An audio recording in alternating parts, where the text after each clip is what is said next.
Cerita di balik kastil berisi kisah Shogun Jepang di masa lalu. Video yang lalu sudah menceritakan tentang Shogun klan Tokugawa, samurai dan panglima perang yang berkuasa sampai 2 abad lebih sampai awal abad 19. Nah, yang berikut ini berkaitan seorang samurai dan panglima perang Jepang yang legendaris, Oda Nobunaga. Legenda kisahnya sering diabadikan Jepang masa kini dalam berbagai media, buku, film dan anime meskipun tercampur elemen sejarah dan fantasi.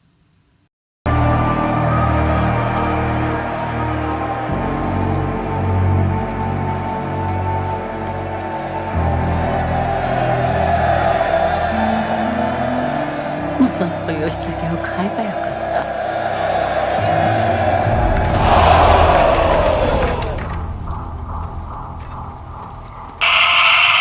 Apa yang terjadi di balik pintu-pintu kastil itu?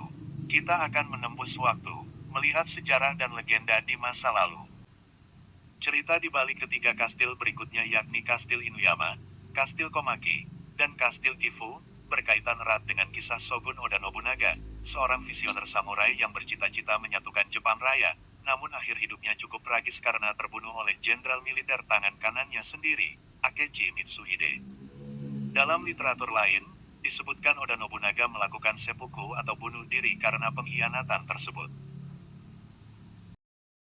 Jika kalian melihat kastil di Jepang, dimanapun itu, secara fisik kamu akan melihat bangunan tinggi dengan dinding tebal, menara pengawas, dan gerbang besar dengan pintu yang sangat kuat.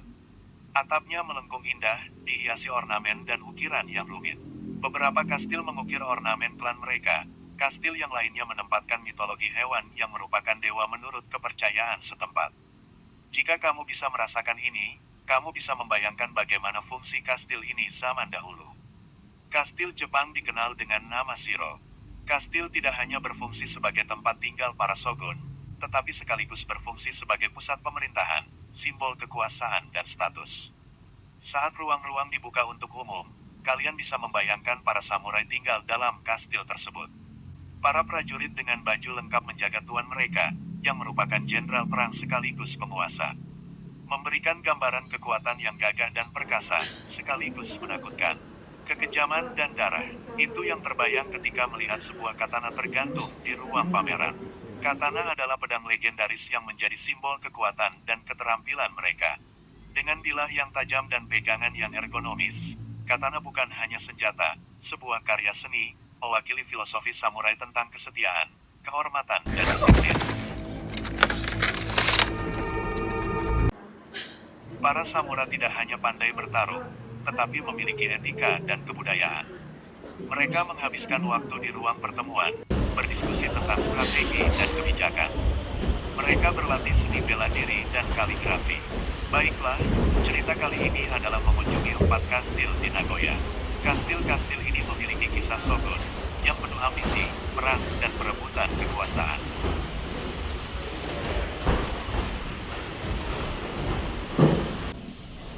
Keempat kastil yang kita kunjungi di Nagoya ini, Kastil Komaki, Kastil Nagoya, Kastil Gifu dan Kastil Inuyama, memiliki sejarah yang terkait. Meskipun tidak semua kastil dibangun waktu yang sama, Kastil Gifu dibangun abad 13, yang diperluas oleh Oda Nobunaga pada abad 16. Kastil Inuyama dibangun oleh klan Naruse abad 15, yang diambil alih oleh Oda Nobunaga abad ke-16.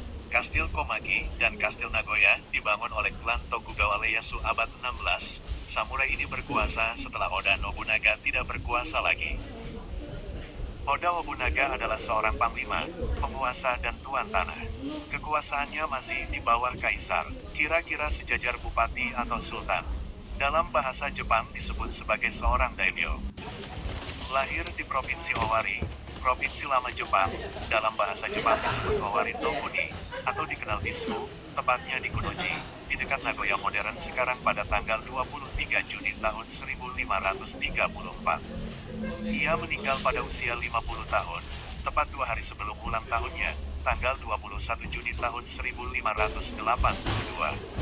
Hidupnya penuh dengan pertempuran. Anak ketiga dari klan Oda Nobuhide ini harus bersaing dengan adiknya Oda Nobuyuki untuk menjadi kepala klan. Selanjutnya dia berperan dengan klan-klan kuat lainnya untuk meluaskan kekuasaan. Cerita-cerita pertempuran Oda Nobunaga sangat banyak. Singkatnya, Nobunaga digambarkan lahir dari istri sah klan Oda, sehingga ia berhak menjadi pewaris. Tetapi waktu umur 2 tahun, ada yang menceritakan kalau Nobunaga itu sangat bodoh. Tetapi sebaliknya ketika dewasa ia malah mendapat gelar jenius dan gagah berani sehingga ayahnya menyukainya. Pada usia 13 tahun ia diangkat menjadi ketua klan, setelah ayahnya wafat.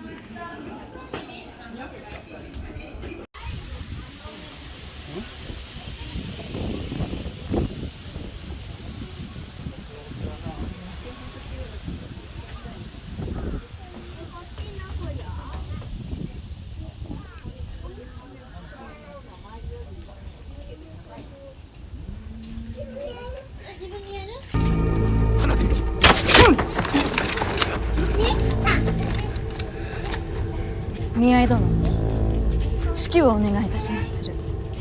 光栄にございますマリコ様。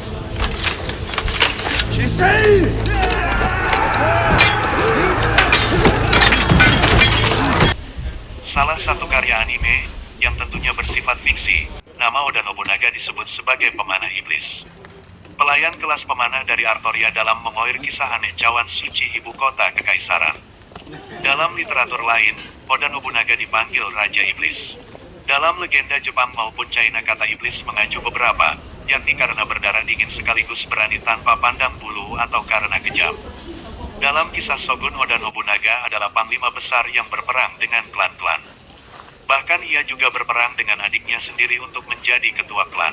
Singkat cerita, Nobunaga berhasil memerluas wilayah kekuasaannya melalui serangkaian pertempuran dan aliansi strategis. Dalam penggunaan teknologi, ia salah satu yang pertama menggunakan senjata api dalam pertempuran. Dalam hal reformasi dan kebijakan, Nobunaga menerapkan kebijakan yang mendukung perdagangan dan perkembangan ekonomi, serta menekan kekuatan para biksu dan klan yang menentang otoritasnya. Meskipun ia berhasil merebut banyak wilayah, cita-citanya untuk menyatukan Jepang di bawah kekuasaannya kandas dan ambisinya terputus karena jenderal kesayangannya melakukan pengkhianatan, Takeshi Mitsuhide tahun 1582. Kematian Nobunaga dikenal dalam insiden Honnoji Incident. Nobunaga melakukan seppuku, atau bunuh diri di kuil Honnoji di Kyoto. Meskipun ia tak berhasil menyatukan Jepang pada masa hidup, ia berhasil meletakkan dasar kenegaraan kepada penerusnya, Toyotomi Hideyoshi dan Tokugawa Ieyasu.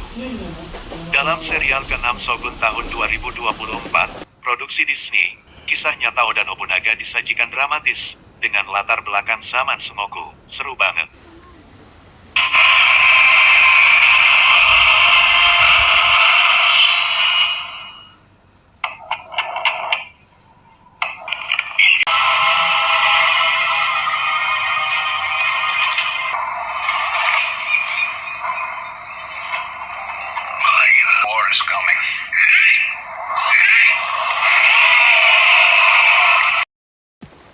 五大老が名ばかりとなった今、父上の首には途方もない値打ちがござりまする。野心を持つ味方は味方ではござりませぬ。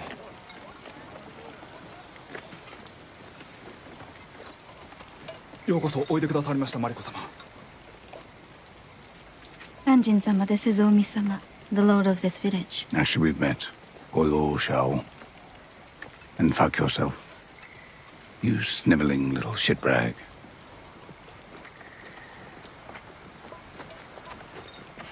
殿、我ら一同ご到着を待ちわびておりましたぞ。お聞きくだされ。やぶしげ様、やぶしげ様、やぶしげ様。この長様、我が配下の者どもに拝謁を賜りますれば、これに勝る喜びはございませぬ。やぶしげ様、やぶしげ様、やぶしげ様、やぶしげ様、やぶしげ様。 Klan-klan di sekitaran ini tidak setuju dipimpin seorang yang masih muda. Terjadi pemberontakan di sana-sini. Pertempuran yang terkenal adalah pertempuran Sekigara tahun 1600 yang dimenangkan oleh Tokugawa Ieyasu. Ia berhasil mengkonsolidasikan kekuasaan dan menjadi shogun. 一連卓勝の同志、柏木藪重殿の軍勢に目通りが叶い、喜ばしく思うぞ。今や国軍が日の本を大腕としておる。我らはおごり高ぶった逆賊から日の本を守らねばならん。太閤殿下のご意志を汚す者どもに天誅が下されんことを。忠義のために戦う者たちよ、この義井虎長、そなたらの志に頭を下げます。殿長様。